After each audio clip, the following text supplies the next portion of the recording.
పౌరశాల గడ్డ బొబ్బిలి,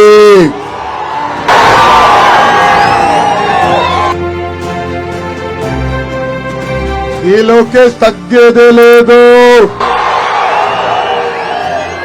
జగన్ బాములకే భయపడే కుటుంబం మాది. నువ్వు పెట్టే చిల్లర కేసులకి నేను భయపడతానా? ఇక్కడున్న కార్యకర్తలందరికి పిలిపిస్తున్నా, 2 నెలలు కష్టపడండి. ఏ అధికారులు ఈ చట్టాన్ని ఉల్లంఘించి మన ఇబ్బంది పెట్టారో, ఏ వైకాపా నాయకులైతే చట్టాన్ని చుట్టంగా మార్చుకుని మన ఇబ్బంది పెట్టారో వాళ్ళందరి పేర్లు ఈ ఎర్ర బుక్ లో ఉన్నాయి.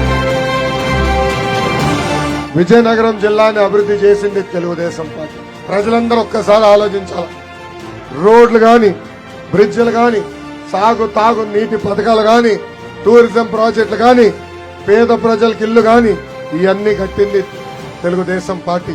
ఆనాడు భోగాపురం ఎయిర్పోర్ట్ కట్టేదానికి అవసరమైన భూములు కూడా సేకరించిన పార్టీ తెలుగుదేశం పార్టీ. ఇంకా విశాఖ ఉక్కు అంటే ఆంధ్రుల హక్కు.